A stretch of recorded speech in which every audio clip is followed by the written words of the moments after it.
Hi hello ನಮಸ್ತೆ ಎಲ್ಲರಿಗೂ S P S media ಚಾನಲಿನ ಮತ್ತೊಂದು ವಿಡಿಯೋಗೆ ಸ್ವಾಗತ ಸುಸ್ವಾಗತ. ಸ್ನೇಹಿತರೆ, ಎಲ್ಲರೂ ಹೇಗಿದ್ದೀರಾ? ಎಲ್ಲರೂ ಚೆನ್ನಾಗಿದ್ದೀರಾ ಅಂದ್ಕೊಂಡಿದ್ದೀನಿ. ನಾನು ಕೂಡ ತುಂಬಾ ಚೆನ್ನಾಗಿದ್ದೀನಿ. ಎಲ್ಲರೂ ಚೆನ್ನಾಗಿದ್ದೀರಾ ಅಂದ್ಕೊಂಡು ಭಾವಿಸ್ಕೊಂಡು ಇವತ್ತಿನ ಒಂದು ವಿಡಿಯೋನ ಶುರು ಮಾಡಿಬಿಡೋಣ. ಇವತ್ತಿನ ಒಂದು ವಿಡಿಯೋದಲ್ಲಿ ಮೇಷರಾಶಿಯವರಿಗೆ ಸ್ನೇಹಿತರೆ ಜುಲೈ 2026 ಪ್ರಮುಖ ತಿಂಗಳು ಅಂತಲೇ ಹೇಳಬಹುದು. ಏಕೆಂದರೆ ವರ್ಷದ ದ್ವಿತೀಯಾರ್ಧ ತಿಂಗಳಿಂದ ಸಾಕಷ್ಟು ಬದಲಾವಣೆಯನ್ನು ಮೇಷರಾಶಿಯವರು ನೋಡಲಿದ್ದೀರಿ. ಯಾವುದರ ಬಗ್ಗೆ ಮೇಷರಾಶಿಯವರು ಎಚ್ಚರಿಕೆ ವಹಿಸಬೇಕು, ಏನೆಲ್ಲ ಅದೃಷ್ಟದ ಫಲಗಳನ್ನು ಗಳಿಸಲಿದ್ದೀರಿ ಅನ್ನೋದನ್ನ ಕಂಪ್ಲೀಟಾಗಿ ತಿಳಿಸ್ಕೊಡ್ತಾ ಹೋಗ್ತೀನಿ. ಇದನ್ನೆಲ್ಲ ಮೇಷರಾಶಿಯವರು ತಿಳ್ಕೋಬೇಕು ಅಂದರೆ ಎಲ್ಲೂ ಕೂಡ ವಿಡಿಯೋನ ಸ್ಕಿಪ್ ಮಾಡಬಾರ್ದು. ಅಂದರೆ ವಿಡಿಯೋನ ಕಟ್ ಮಾಡಿ ಓಡಿಸ್ಕೊಂಡು ಹೋಗಿ ನೋಡ್ತೀನಿ ಅಂದರೆ ಫುಲ್ ಇನ್ಫಾರ್ಮೇಷನ್ ಅರ್ಥ ಆಗಲ್ಲ. ಸೊ ಹಾಗಾಗಿ ಎಲ್ಲ ವಿಡಿಯೋದಲ್ಲೂ ತಿಳಿಸ್ತಾ ಇರ್ತೀನಿ. ಮೊದಲಿಂದ ಕೊನೆ ತನಕ ಸಂಪೂರ್ಣವಾಗಿ ವಿಡಿಯೋವನ್ನು ವಾಚ್ ಮಾಡಿ. ವಿಡಿಯೋದಲ್ಲಿ ಒಳ್ಳೆಯ ಮಾಹಿತಿ ಸಿಕ್ಕಿದ್ದಲ್ಲಿ ದಯವಿಟ್ಟು ವಿಡಿಯೋಗೆ ಲೈಕ್ ಮಾಡೋದನ್ನ ಮರೆತಿದ್ದೀರಾ, ಲೈಕ್ ಮಾಡಿ. ಇನ್ನೂ ನನ್ನ ಚಾನಲ್ನ ಸಬ್ಸ್ಕ್ರೈಬ್ ಮಾಡ್ಕೊಂಡಿಲ್ಲ ಅಂದರೆ ಎಸ್ ಪಿ ಎಸ್ ಮೀಡಿಯಾಗೆ ಸಬ್ಸ್ಕ್ರೈಬ್ ಆಗಿ ನಿಮ್ಮ ಅಭಿಪ್ರಾಯಗಳನ್ನು ಕಮೆಂಟ್ ಬಾಕ್ಸಲ್ಲಿ ತಿಳಿಸ್ಬೋದು. ಓಂ ನಮಃ ಶಿವಾಯ, ಓಂ ಶ್ರೀ ಮಹಾಲಕ್ಷ್ಮಿ ನಮಃ ಅಂತ ಕಮೆಂಟ್ ಮಾಡಿ. ಮಹಾಲಕ್ಷ್ಮಿ ದೇವಿಯ ಕೃಪಾ ಕಟಾಕ್ಷದಿಂದ ನಿಮ್ಮ ಜೀವನದಲ್ಲಿರುವಂತಹ ಸಮಸ್ಯೆಗಳು, ತೊಂದರೆಗಳು, ಅಡಚಣೆಗಳು ಏನೇ ಇದ್ದರೂ ಕೂಡ ಸಂಪೂರ್ಣವಾಗಿ ನಿವಾರಣೆಯಾಗಲಿ ಅಂತ ಕೇಳ್ಕೊತಾ ವಿಡಿಯೋದ ಕಡೆ ಗಮನ ಕೊಟ್ಬಿಡೋಣ. ಯಾರೆಲ್ಲ ಸಬ್ಸ್ಕ್ರೈಬ್ ಮಾಡ್ಕೊಂಡಿದ್ದೀರಾ ಅವ್ರಿಗೆ ಮತ್ತೊಮ್ಮೆ ಥ್ಯಾಂಕ್ ಯು ಸೋ ಮಚ್ ಅಂತ ಹೇಳ್ತಾ ವಿಡಿಯೋದ ಕಡೆ ಗಮನ ಕೊಡ್ತಾ ಹೋಗೋಣ ಬನ್ನಿ. ಮೊದಲನೇದಾಗಿ ಪ್ರಮುಖ ಮುಖ್ಯಾಂಶಗಳನ್ನು ಹೇಳೋದಾದರೆ ಮೇಷರಾಶಿಯವರಿಗೆ ಕರ್ಕಟಕ ರಾಶಿಯಲ್ಲಿ ಗುರುವು 4ನೇ ಮನೆಯಲ್ಲಿ ಬೆಂಬಲಿಸುತ್ತಾನೆ. ಕರ್ಕಟಕ ರಾಶಿಯಲ್ಲಿ ಗುರುವು ಮನೆ, ಆಸ್ತಿ, ವಾಹನಗಳು ಮತ್ತು ಆಂತರಿಕ ಶಾಂತಿಯನ್ನು ಬಲಪಡಿಸುತ್ತದೆ. ಇದು ಜುಲೈ 2026 ಪ್ರಮುಖ ರಕ್ಷಣಾತ್ಮಕ ಅಂಶವಾಗಿದೆ ಅಂತಲೇ ಹೇಳಬಹುದು. ಇನ್ನು ಮಂಗಳವು 2ನೇ ಮನೆಯನ್ನು ಸಕ್ರಿಯಗೊಳಿಸುತ್ತದೆ. ವೃಷಭ ರಾಶಿಯಲ್ಲಿ ಮಂಗಳವು ಆದಾಯ ಮತ್ತು ಸ್ನೇಹಿತರೆ ಮಾತು, ಕುಟುಂಬದ ಹಣಕಾಸುಗಳಿಗೆ ಶಕ್ತಿಯನ್ನು ತರುತ್ತದೆ. ಆದರೆ ಅದಕ್ಕೆ ತಾಳ್ಮೆ ಮತ್ತು ಎಚ್ಚರಿಕೆಯ ಮಾತು ಕೂಡ ಬೇಕಾಗುತ್ತದೆ ಅಂತಲೇ ಹೇಳ್ಬೋದು. ಇನ್ನು 12ನೇ ಮನೆಯನ್ನು ಶನಿ ಪರೀಕ್ಷಿಸುತ್ತಾನೆ. ಮೀನರಾಶಿಯಲ್ಲಿ ಶನಿಯು ಖರ್ಚುಗಳು, ವಿದೇಶಿ ಸಂಪರ್ಕಗಳು, ನಿದ್ರೆ, ಪ್ರತ್ಯೇಕತೆ ಮತ್ತು ಆಧ್ಯಾತ್ಮಿಕ ಹಿಂದೆ ತೆಗೆದುಕೊಳ್ಳುವಿಕೆಗೆ ಸಂಬಂಧಿಸಿದ ವಿಷಯಗಳಲ್ಲಿ ಶಿಸ್ತನ್ನು ಕೇಳುತ್ತಾರೆ. ನಿರಂತರ ಪ್ರಯತ್ನದ ಮೂಲಕ ನಿಧಾನ ಪ್ರಗತಿ ಇನ್ನೂ ಸಾಧ್ಯ ಅಂತಲೇ ಹೇಳಬಹುದು. ಸೊ 5ನೇ ಮನೆಯ ಮೇಲೆ ಕೇತುವಿನ ಪ್ರಭಾವ ಬೀರುತ್ತದೆ. ಅಂದರೆ ಸಿಂಹ ರಾಶಿಯಲ್ಲಿರುವಂತಹ ಕೇತು ಶಿಕ್ಷಣ, ಮಕ್ಕಳು, ಸೃಜನಶೀಲತೆ ಮತ್ತು ಬುದ್ಧಿವಂತಿಕೆಯಲ್ಲಿ ನಿರ್ಲಿಪ್ತತೆ ಅಥವಾ ಅನಿಶ್ಚಿತತೆಯನ್ನು ಸೃಷ್ಟಿಸಬಹುದು. ಆದಷ್ಟು ಆಧ್ಯಾತ್ಮಿಕ ಅಭ್ಯಾಸ ಮತ್ತು ಶಾಂತ ನಿರ್ಧಾರಗಳು ಸಹಾಯ ಮಾಡುತ್ತವೆ ಅಂತಲೇ ಹೇಳ್ಬೋದು ಮೇಷರಾಶಿಯವರಿಗೆ. ಇನ್ನು ಮೇಷರಾಶಿಯವರಿಗೆ ಒಟ್ಟಾರೆ ಭವಿಷ್ಯ ಹೇಗಿರಲಿದೆ ಅಂದರೆ ಸ್ನೇಹಿತರೆ, ಮೇಷರಾಶಿಯ ಸ್ಥಳೀಯರಿಗೆ ಜುಲೈ 2026 ಪ್ರಾಯೋಗಿಕ ಮತ್ತು ಪರಿವರ್ತನಾಶೀಲ ತಿಂಗಳು ಅಂತಲೇ ಹೇಳ್ಬೋದು. ಯಾಕಂದರೆ 4ನೇ ಮನೆಯಲ್ಲಿ ಗುರುವಿನ ಬಲವಾದಂತಹ ಬೆಂಬಲವು ಬರುತ್ತದೆ. ಇದು ಮನೆ, ಆಸ್ತಿ, ವಾಹನಗಳು ಮತ್ತು ಆಂತರಿಕ ಶಾಂತಿಗೆ ಸಂಬಂಧಿಸಿದ ವಿಷಯಗಳನ್ನು ಸುಧಾರಿಸುತ್ತದೆ. ಅದೇ ಸಮಯದಲ್ಲಿ 2ನೇ ಮನೆಯಲ್ಲಿರುವಂತಹ ಮಂಗಳವು ನಿಮ್ಮನ್ನು ಸಕ್ರಿಯ, ನೇರ ಮತ್ತು ಕೆಲವೊಮ್ಮೆ ತಾಳ್ಮೆ ಇಲ್ಲದವರನ್ನಾಗಿ ಮಾಡುತ್ತದೆ. 12ನೇ ಮನೆಯಲ್ಲಿರುವ ಶನಿಯು ಆತುರದ ನಿರ್ಧಾರಗಳಿಗಿಂತ ನಿಧಾನ ಮತ್ತು ಸ್ಥಿರವಾದ ಕೆಲಸ ಉತ್ತಮ ಎಂದು ನಿಮಗೆ ನೆನಪಿಸುತ್ತದೆ. ಈ ತಿಂಗಳು ಪ್ರಗತಿಯನ್ನು ನೀಡಬಹುದು, ಆದರೆ ನಿಮ್ಮ ಧೈರ್ಯ ಮತ್ತು ತಾಳ್ಮೆಯನ್ನು ಸಂಯೋಜಿಸಿದಾಗ ಮಾತ್ರ ಫಲಿತಾಂಶಗಳು ಸ್ಥಿರವಾಗಿರುತ್ತವೆ. ಒಟ್ಟಾರೆಯಾಗಿ ಏನೆಲ್ಲ ಬದಲಾವಣೆಯನ್ನು ನೋಡಲಿದ್ದೀರಿ, ಯಾವುದರ ಬಗ್ಗೆ ಎಚ್ಚರಿಕೆ ವಹಿಸಬೇಕು ಅನ್ನೋದನ್ನ ಕಂಪ್ಲೀಟಾಗಿ ತಿಳಿಸ್ಕೊಟ್ಟಿದ್ದೀನಿ ಸ್ನೇಹಿತರೆ. ಇನ್ನು ಗ್ರಹಗಳ ಸಂಚಾರದ ಸಮಯದಲ್ಲಿ ಏನೆಲ್ಲ ಬದಲಾವಣೆಗಳನ್ನು ನೋಡಲಿದ್ದೀರಿ, ಯಾವುದರ ಬಗ್ಗೆ ಎಚ್ಚರಿಕೆ ವಹಿಸಬೇಕು ಅನ್ನೋದನ್ನ ನೋಡ್ತಾ ಹೋಗೋಣ. ಕೇತು 5ನೇ ಮನೆಯಲ್ಲಿ ಸಂಚಾರವನ್ನು ಮಾಡುತ್ತಾ ಸಿಂಹ ರಾಶಿಯಲ್ಲಿ ಈ ತಿಂಗಳು ಪೂರ್ತಿ ಶಿಕ್ಷಣ, ಮಕ್ಕಳು, ಸೃಜನಶೀಲತೆ ಮತ್ತು ಬುದ್ಧಿವಂತಿಕೆಯಲ್ಲಿ ನಿರ್ಲಿಪ್ತತೆ ಅಥವಾ ಅನಿಶ್ಚಿತತೆ ಉಂಟು ಮಾಡಬಹುದು. ರಾಹು 11ನೇ ಮನೆಯಲ್ಲಿ ಸಂಚಾರವನ್ನು ಮಾಡುತ್ತಾ ರಾಹುವಿನ ಪ್ರಭಾವ ಹೇಗಿರಲಿದೆ ಅಂದರೆ, ಕುಂಭ ರಾಶಿಯಲ್ಲಿ ಈ ತಿಂಗಳು ಪೂರ್ತಿ ಲಾಭಗಳು, ಜಾಲಗಳು, ಅಣ್ಣ ತಮ್ಮಂದಿರು ಮತ್ತು ಆಸೆಗಳನ್ನು ಈಡೇರಿಸುವ ಮೂಲಕ ಅಸಾಮಾನ್ಯ ಅವಕಾಶಗಳು ಮತ್ತು ಆಸೆಗಳು ಉದ್ಭವಿಸಬಹುದು. ಇನ್ನು ಶನಿ 12ನೇ ಮನೆಯಲ್ಲಿ ಮೀನರಾಶಿಯವರಿಗೆ ಈ ತಿಂಗಳು ಸ್ನೇಹಿತರೆ ಪೂರ್ತಿ ಖರ್ಚುಗಳಲ್ಲಿ ತಾಳ್ಮೆ ಅಂತಲೇ ಹೇಳಬಹುದು. ವಿದೇಶಿ ಸಂಪರ್ಕಗಳು, ನಿದ್ರೆ, ಏಕಾಂತತೆ ಮತ್ತು ಆಧ್ಯಾತ್ಮಿಕ ಹಿಂದೆ ತೆಗೆದುಕೊಳ್ಳುವಿಕೆ ಅಗತ್ಯ. ಇನ್ನು ಬುಧ 4ನೇ ಮನೆಯಲ್ಲಿ ಜುಲೈ 7ರ ನಂತರ ಸ್ನೇಹಿತರೆ ಸುಮಾರಿಗೆ ಕರ್ಕ ರಾಶಿಯಿಂದ ಮೀನರಾಶಿಗೆ ಸ್ಥಳಾಂತರಗೊಳ್ಳುತ್ತದೆ. ಸಂವಹನ ಮತ್ತು ನಿರ್ಧಾರಗಳು, ಮನೆ, ಆಸ್ತಿ, ವಾಹನಗಳು ಮತ್ತು ಆಂತರಿಕ ಶಾಂತಿ ಮತ್ತು ಸಂವಹನ ಧೈರ್ಯ, ಸಣ್ಣ ಪ್ರಯಾಣಗಳು ಮತ್ತು ಕೌಶಲ್ಯಗಳೊಂದಿಗೆ ಸಂಪರ್ಕವನ್ನು ಹೊಂದಿದೆ. ಅದೇ ರೀತಿ ಶುಕ್ರ 4ನೇ ಮನೆಯಲ್ಲಿ ಸ್ನೇಹಿತರೆ ಕರ್ಕ ರಾಶಿಯಲ್ಲಿ 4ನೇ ಮನೆಯಲ್ಲಿ ಕರ್ಕ ರಾಶಿಯಲ್ಲಿ ಜುಲೈ 4ರವರೆಗೆ, ನಂತರ ಸಿಂಹ ರಾಶಿಯಲ್ಲಿ ಮೊದಲ ಮನೆ, ಆಸ್ತಿ, ವಾಹನ ಮತ್ತು ಆಂತರಿಕ ಶಾಂತಿಯ ಮೂಲಕ, ನಂತರ ಮಕ್ಕಳು, ಶಿಕ್ಷಣ, ಸೃಜನಶೀಲತೆ, ಬುದ್ಧಿವಂತಿಕೆ ಮೇಲೆ ಸೌಕರ್ಯ ಹೆಚ್ಚಿಸಲಿದೆ ಅಂತಲೇ ಹೇಳ್ಬೋದು ಶುಕ್ರ ಗ್ರಹ. ಇನ್ನು ಮಂಗಳ 2ನೇ ಮನೆಯಲ್ಲಿ ವೃಷಭ ರಾಶಿಯಲ್ಲಿ ಈ ತಿಂಗಳ ಪೂರ್ತಿ ಆದಾಯ ಹೆಚ್ಚಳವಾಗಲಿದೆ. ಮಾತು ಮತ್ತು ಕುಟುಂಬದ ಹಣಕಾಸುಗಳಿಗೆ ಶಕ್ತಿ ತುಂಬುತ್ತದೆ, ಆದರೆ ಅಸಹನೆಯ ನಿಯಂತ್ರಿಸಬೇಕು. ಆದಷ್ಟು ಯಾವುದರ ಬಗ್ಗೆ ಎಚ್ಚರಿಕೆ ವಹಿಸಬೇಕು ಅನ್ನೋದನ್ನ ಕಂಪ್ಲೀಟಾಗಿ ತಿಳಿಸ್ಕೊಟ್ಟಿದ್ದೀನಿ. ಇನ್ನು ಸೂರ್ಯ 3ನೇ ಮನೆಯಲ್ಲಿ ಸಂಚಾರವನ್ನು ಮಾಡುತ್ತಾ ಮಿಥುನ ರಾಶಿಯಲ್ಲಿ ಜುಲೈ 16ರವರೆಗೆ, ನಂತರ ಕರ್ಕ ರಾಶಿಯಲ್ಲಿ ಸಂವಹನ, ಧೈರ್ಯ, ಸಣ್ಣ ಪ್ರಯಾಣಗಳು ಮತ್ತು ಕೌಶಲ್ಯಗಳಿಂದ ಮನೆ, ಆಸ್ತಿ, ವಾಹನಗಳು, ಆಂತರಿಕ ಶಾಂತಿಯತ್ತ ಗಮನವನ್ನು ಬದಲಾಯಿಸಲಿದೆ. ಇದು ಮೇಷರಾಶಿಯವರಿಗೆ ಗ್ರಹಗಳ ಸಂಚಾರ ಮತ್ತು ಗ್ರಹಗಳ ಸ್ಥಾನ ಬದಲಾವಣೆಯಿಂದ ಆಗುವಂತಹ ಪ್ರಭಾವ ಅಂತಲೇ ಹೇಳ್ಬೋದು. ಇವಾಗ ಒಂದೊಂದಾಗಿ ತಿಳಿಸೋದಾದರೆ ಏನೆಲ್ಲ ಬದಲಾವಣೆಯನ್ನು ಮೇಷರಾಶಿಯವರು ವೃತ್ತಿ, ಆರೋಗ್ಯ ಮತ್ತು ನಿಮ್ಮ ವ್ಯಾಪಾರ ವ್ಯವಹಾರದಲ್ಲಿ ನೋಡಲಿದ್ದೀರಿ, ಯಾವುದರ ಬಗ್ಗೆ ಮುನ್ನೆಚ್ಚರಿಕೆಗಳನ್ನು ತೆಗೆದುಕೊಳ್ಬೇಕು ಅನ್ನೋದನ್ನ ನೋಡ್ತಾ ಹೋಗೋಣ ಬನ್ನಿ. ವೃತ್ತಿ ಬಗ್ಗೆ ಹೇಳೋದಾದರೆ, ನಿಮ್ಮ ಕೆರಿಯರ್ ಮತ್ತು ಜಾಬ್ ಬಗ್ಗೆ ಹೇಳೋದಾದರೆ ಮೇಷರಾಶಿಯವರಿಗೆ ಆಸ್ತಿ, ವಾಹನ, ಆಡಳಿತ, ಶಿಕ್ಷಣ, ಸಾರ್ವಜನಿಕ ಬೆಂಬಲ ಮತ್ತು ಕಚೇರಿ ಸೌಲಭ್ಯಗಳಿಗೆ ಸಂಬಂಧಿಸಿದ ಕೆಲಸಗಳು ಸಕ್ರಿಯವಾಗುತ್ತವೆ. ತಿಂಗಳ ಮಧ್ಯದ ನಂತರ ಹಿರಿಯರ ಬೆಂಬಲ ಸುಧಾರಿಸಬಹುದು. ತಿಂಗಳ ದ್ವಿತೀಯಾರ್ಧವು ಹೆಚ್ಚು ನಿರ್ಣಾಯಕವಾಗುತ್ತದೆ ನಿಮ್ಮ ವೃತ್ತಿಯಲ್ಲಿ, ಏಕೆಂದರೆ ಸೂರ್ಯನು ಕರ್ಕ ರಾಶಿಯಲ್ಲಿ ಉತ್ತುಂಗದಲ್ಲಿರುವಂತಹ ಗುರುವಿನ ಜೊತೆ ಸೇರುತ್ತಾರೆ. ಮೇಷರಾಶಿಯವರಿಗೆ ಇದು 4ನೇ ಮನೆಯನ್ನು ಸಕ್ರಿಯಗೊಳಿಸುತ್ತದೆ ಸ್ನೇಹಿತರೆ. ಆದ್ದರಿಂದ ಮನೆ, ಆಸ್ತಿ, ವಾಹನಗಳು ಮತ್ತು ಆಂತರಿಕ ಶಾಂತಿಗೆ ಸಂಬಂಧಿಸಿದಂತಹ ವೃತ್ತಿ ನಿರ್ಧಾರಗಳು ಮುಖ್ಯವಾಗುತ್ತವೆ. 2ನೇ ಮನೆಯಲ್ಲಿ ಮಂಗಳ ಗ್ರಹವು ಧೈರ್ಯ ಮತ್ತು ವೇಗವನ್ನು ನೀಡಲಿದೆ ಅಂತಲೇ ಹೇಳಬಹುದು. ಅದ್ಯಾಗೋ ಹಿರಿಯರು, ಕ್ಲೈಂಟ್ಗಳು ಅಥವಾ ಸಹೋದ್ಯೋಗಿಗಳೊಂದಿಗೆ ಕಠಿಣವಾಗಿ ಮಾತನಾಡುವುದನ್ನು ತಪ್ಪಿಸಿ ದುಡುಕಿ ಯಾವುದೇ ಕಾರಣಕ್ಕೂ ಮಾತನಾಡುವುದಕ್ಕೆ ಹೋಗಬೇಡಿ ಸ್ನೇಹಿತರೆ. ನೀವು ಆಡುವಂತಹ ಮಾತಿನ ಮೇಲೆ ಒಂದು ಗಮನ ಇರಬೇಕಾಗುತ್ತದೆ. ಏಕೆಂದರೆ 12ನೇ ಮನೆಯಲ್ಲಿ ಶನಿಯ ಸ್ಥಾನವು ಕೆಲವು ಫಲಿತಾಂಶಗಳನ್ನು ವಿಳಂಬಗೊಳಿಸಬಹುದು, ಆದರೆ ಇದು ನಿಮಗೆ ಹೆಚ್ಚು ಪ್ರಬುದ್ಧ ಕೆಲಸದ ಮಾದರಿಯನ್ನು ನಿರ್ಮಿಸಲು ಸಹಾಯವನ್ನು ಮಾಡುತ್ತದೆ. ಒಟ್ಟಾರೆಯಾಗಿ ಮೇಷರಾಶಿಯವರು ವೃತ್ತಿ ಜೀವನದಲ್ಲಿ ಏನೆಲ್ಲ ಬದಲಾವಣೆಯನ್ನು ನೋಡಲಿದ್ದೀರಿ, ಯಾವುದರ ಬಗ್ಗೆ ಮುನ್ನೆಚ್ಚರಿಕೆಗಳನ್ನು ತೆಗೆದುಕೊಳ್ಬೇಕು ಅಂತ ಕಂಪ್ಲೀಟಾಗಿ ತಿಳಿಸ್ಕೊಟ್ಟಿದ್ದೀನಿ. ಇನ್ನು ಮುಂದಿನದಾಗಿ ಹೇಳೋದಾದರೆ ವ್ಯಾಪಾರ ಮತ್ತು ಸ್ವಯಂ ಉದ್ಯೋಗದ ಬಗ್ಗೆ ಏನೆಲ್ಲ ಬದಲಾವಣೆಯನ್ನು ನೋಡಲಿದ್ದೀರಿ, ಯಾವುದರ ಬಗ್ಗೆ ನಿಮ್ಮ ವ್ಯಾಪಾರ ವ್ಯವಹಾರದಲ್ಲಿ ಸ್ವಯಂ ಉದ್ಯೋಗದಲ್ಲಿ ಎಚ್ಚರಿಕೆ ವಹಿಸಬೇಕು ಅನ್ನೋದನ್ನ ನೋಡೋದಾದರೆ ಸ್ನೇಹಿತರೆ, ನಿಮ್ಮ ಬಿಸ್ನೆಸ್ ಮತ್ತು ಸ್ನೇಹಿತರೆ ವ್ಯಾಪಾರಸ್ಥರು ಮತ್ತು ವ್ಯವಹಾರಸ್ಥರಿಗೆ ಈ ತಿಂಗಳನ್ನು ವಾಸ್ತವಿಕ ಯೋಜನೆಗಾಗಿ ಬಳಸಬೇಕು. ಗುರುವು ಮನೆ, ಆಸ್ತಿ, ವಾಹನಗಳು ಮತ್ತು ಆಂತರಿಕ ಶಾಂತಿಯ ಮೂಲಕ ಬೆಳವಣಿಗೆಗೆ ಬೆಂಬಲವನ್ನು ನೀಡಲಿದ್ದಾರೆ. ಬುಧನ ಚಲನೆಯು ಚರ್ಚೆಗಳು, ಕಾಗದ ಪತ್ರಗಳು ಮತ್ತು ಮಾತುಕತೆಗಳನ್ನು ಸುಧಾರಿಸುತ್ತದೆ. ನಿಮ್ಮ ಕ್ಷೇತ್ರವನ್ನು ಅವಲಂಬಿಸಿ ಹೊಸ ಗ್ರಾಹಕರು, ಸಂಪರ್ಕಗಳು, ಪ್ರಯಾಣ ಅಥವಾ ಆನ್ಲೈನ್ ಸಂವಹನದ ಮೂಲಕ ಬರಬಹುದು. ಆದಷ್ಟು ಭಾವನೆ ಅಥವಾ ಒತ್ತಡದ ಮೇಲೆ ಮಾತ್ರ ವಿಸ್ತರಿಸಬೇಡಿ. ಮಂಗಳವು ನಿಮಗೆ ಆತ್ಮವಿಶ್ವಾಸವನ್ನು ನೀಡಬಹುದು, ಆದರೆ ಶನಿಯು ದಸ್ತಾವೇಜೀಕರಣ, ಬಜೆಟ್ ನಿಯಂತ್ರಣ ಮತ್ತು ತಾಳ್ಮೆಯನ್ನು ಕೇಳುತ್ತದೆ.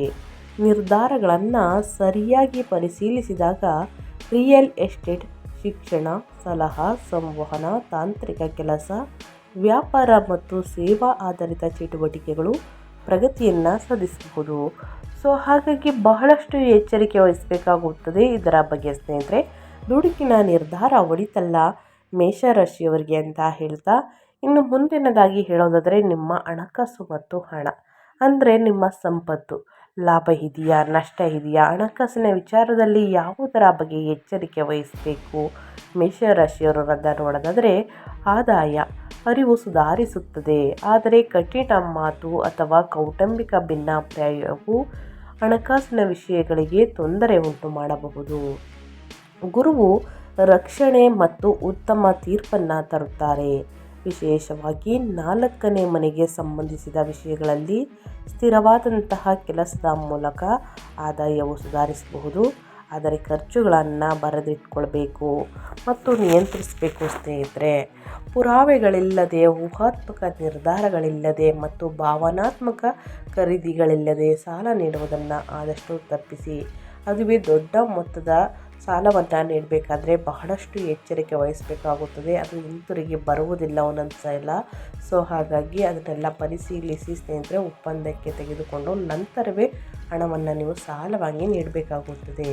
ನೀವು ಆಸ್ತಿ, ವಾಹನ, ಶಿಕ್ಷಣ, ಪ್ರಯಾಣ ಅಥವಾ ವ್ಯಾಪಾರ ಹೂಡಿಕೆಯನ್ನು ಯೋಚಿಸುತ್ತಿದ್ದರೆ ಅಂತಿಮಗೊಳಿಸುವ ಮೊದಲು ಆಯ್ಕೆಗಳನ್ನು ಎಚ್ಚರಿಕೆಯಿಂದ ಹೋಲಿಕೆ ಮಾಡಿ ಅಥವಾ 1 ಅಥವಾ 2-3 ಬಾರಿ ಪರಿಶೀಲಿಸಿದ ನಂತರವೇ ಒಪ್ಪಂದಕ್ಕೆ ಸಹಿ ಅಥವಾ ಒಪ್ಪಂದವನ್ನು ಮಾಡಿಕೊಳ್ಳುವುದು ಬಹಳ ಮುಖ್ಯ. ಇನ್ನು ಹೂಡಿಕೆಯನ್ನು ಮಾಡಬೇಕಾದ್ರೂ ಕೂಡ ದುಡುಕಿನ ನಿರ್ಧಾರಗಳಿಂದ ಹೂಡಿಕೆಯನ್ನು ಮಾಡಬೇಡಿ ಸ್ನೇಹಿತರೆ.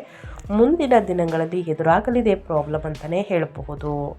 ಇನ್ನು ಅದೇ ರೀತಿ ನಿಮ್ಮ ಹೆಲ್ತ್ ಮತ್ತು ಯೋಗಕ್ಷೇಮದ ಬಗ್ಗೆ ಹೇಳೋದಾದರೆ, ಮೇಷರಾಶಿಯವರು ಯಾವುದರ ಬಗ್ಗೆ ಮುನ್ನೆಚ್ಚರಿಕೆಗಳನ್ನು ತೆಗೆದುಕೊಳ್ಬೇಕು ಈ ತಿಂಗಳಲ್ಲಿ, ಏನೆಲ್ಲ ಅದೃಷ್ಟವನ್ನು ನೋಡಲಿದ್ದೀರಿ ಅಂದರೆ, ನಿದ್ರೆ, ಪಾದಗಳು, ಕಣ್ಣುಗಳು ಮತ್ತು ಆಸ್ಪತ್ರೆ ಸಂಬಂಧಿತ ಖರ್ಚುಗಳಿಗೆ ಕಾಳಜಿ ಅಗತ್ಯ. ಮಂಗಳ ಗ್ರಹವು ಶಾಖ, ಕಿರಿಕಿರಿ ಮತ್ತು ಚಟಪಟಿಕೆಯನ್ನು ಹೆಚ್ಚಿಸಬಹುದು. ಆದ್ದರಿಂದ ಸ್ನೇಹಿತರೆ ಅನಿಯಮಿತ ಆಹಾರ, ಕೋಪ ಮತ್ತು ಅತಿಯಾದ ಕೆಲಸವನ್ನು ತಪ್ಪಿಸಿ. ಇನ್ನು ನಿರ್ಲಕ್ಷ್ಯಪಟ್ಟಂತಹ ಸಮಸ್ಯೆಯನ್ನು ಮುಂದೂಡಬಾರದು ಎಂದು ಶನಿ ಸೂಚಿಸುತ್ತಿದೆ. ಶನಿ ಆದಷ್ಟು ಶಿಸ್ತನ್ನು ಬಯಸುವ ಕಾರಣ ಪ್ರತಿದಿನ ಸ್ವಲ್ಪ ವಿಶ್ರಾಂತಿಯನ್ನು ತೆಗೆದುಕೊಳ್ಳಿ, ಕೋಪವನ್ನು ಅವಾಯ್ಡ್ ಮಾಡಿ, ನಿಯಮಿತ ನಿದ್ರೆಯನ್ನು ಮಾಡಿ. ನಡಿಗೆ, ಪ್ರಾಣಾಯಾಮ ಮತ್ತು ಸರಳ ಆಹಾರವು ಸಹಾಯವನ್ನು ಮಾಡುತ್ತದೆ. ನಿಮಗೆ ಈಗಾಗಲೇ ದೀರ್ಘಕಾಲದ ಆರೋಗ್ಯ ಸಮಸ್ಯೆ ಇದ್ದರೆ ತಡ ಮಾಡದೆ ವೈದ್ಯಕೀಯ ಸಲಹೆಯನ್ನು ಅನುಸರಿಸಿ. ಕೊಡುವಂತಹ ಸಲಹೆಯನ್ನು ತಪ್ಪದೆ ಫಾಲೋ ಮಾಡಬೇಕಾಗುತ್ತದೆ ಸ್ನೇಹಿತರೆ.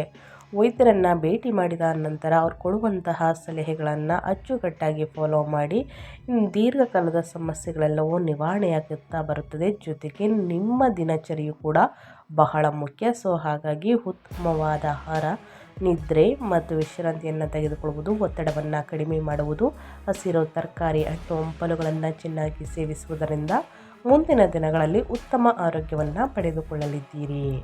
ಇನ್ನು ಅದೇ ರೀತಿ ಮೇಷರಾಶಿಯವರಿಗೆ ಕುಟುಂಬ ಮತ್ತು ವೈಯಕ್ತಿಕ ಜೀವನದ ಬಗ್ಗೆ ಹೇಳೋದಾದರೆ, ಏನೆಲ್ಲ ಬದಲಾವಣೆಯನ್ನು ನೋಡಲಿದ್ದೀರಿ, ಯಾವುದರ ಬಗ್ಗೆ ಎಚ್ಚರಿಕೆ ವಹಿಸಬೇಕು ಅಂದರೆ, ಮನೆಯ ವಿಷಯಗಳು ಸುಧಾರಿಸುತ್ತವೆ ಮತ್ತು ಆಸ್ತಿ ಅಥವಾ ವಾಹನದ ಬಗ್ಗೆ ಚರ್ಚೆಗಳು ಮುಂದುವರಿಯಬಹುದು. ತಿಂಗಳ ಆರಂಭದಲ್ಲಿ ಶುಕ್ರ ರಾಶಿ ಬದಲಾವಣೆಯಾಗುವುದರಿಂದ ಭಾವನಾತ್ಮಕ ಉಷ್ಣತೆ ಹೆಚ್ಚಾಗಲಿದೆ ಸ್ನೇಹಿತರೆ. ಆದರೆ 5ನೇ ಮನೆಯಲ್ಲಿ ಕೇತು ಇರುವುದರಿಂದ ಶಿಕ್ಷಣ, ಮಕ್ಕಳು, ಸೃಜನಶೀಲತೆ ಮತ್ತು ಬುದ್ಧಿವಂತಿಕೆಗೆ ಸಂಬಂಧಿಸಿದ ವಿಷಯಗಳಲ್ಲಿ ದೂರ ಅಥವಾ ಗೊಂದಲವನ್ನು ಉಂಟು ಮಾಡಬಹುದು.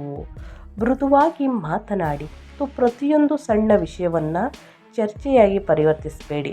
ಸಣ್ಣ ವಿಷಯವನ್ನೇ ವಾದ ವಿವಾದವನ್ನು ಮಾಡುವುದು, ಚರ್ಚೆಯನ್ನು ಮಾಡುವುದರಿಂದ ಅದರಿಂದಾಗುವಂತಹ ಫಲಿತಾಂಶ ಕೊನೆಯಾಗಿ ಜಗಳ, ವಾದ ವಿವಾದಗಳಲ್ಲಿ ಸಾಕಷ್ಟು ಸಮಸ್ಯೆಗಳು ಹೆಚ್ಚಾಗಿ ಸ್ನೇಹಿತರೆ ಸಂಬಂಧಗಳಲ್ಲಿ ಬಿರುಕು ಮೂಡುವಂತಹ ಸಾಧ್ಯತೆ ಇರಲಿದೆ. ಸೊ ಹಾಗಾಗಿ ಸಣ್ಣ ವಿಷಯವನ್ನು ಚರ್ಚೆಯಾಗಿ ಪರಿವರ್ತಿಸಬೇಡಿ ಸ್ನೇಹಿತರೆ. ಮಾತಾಗಿ ಬಗೆಹರಿಸುವುದು ಉತ್ತಮ. ನೀವು ಮೊದಲು ಆಲಿಸಿ ನಂತರ ಪ್ರತಿಕ್ರಿಯಿಸಿದಾಗ ವೈವಾಹಿಕ ಮತ್ತು ಕುಟುಂಬ ಸಾಮರಸ್ಯವು ಸುಧಾರಿಸುತ್ತದೆ. ಸೊ ಹಾಗಾಗಿ ಸ್ನೇಹಿತರೆ ನೀವು ಕೇಳಿಸ್ಕೊಳ್ಳಿ, ನೀವು ನೋಡಿ ಆ ನಂತರ ಮಾತನಾಡಿ ಸ್ನೇಹಿತರೆ. ಬೇರೆಯವರ ಮಾತಿಗೆ ನೀವು ಮರಳಾಗಿ ಸ್ನೇಹಿತರೆ ಅವರೊಂದಿಗೆ ಅತಿಯಾಗಿ ಚರ್ಚೆಯನ್ನು ಮಾಡೋದಕ್ಕೆ ಹೋಗಬೇಡಿ.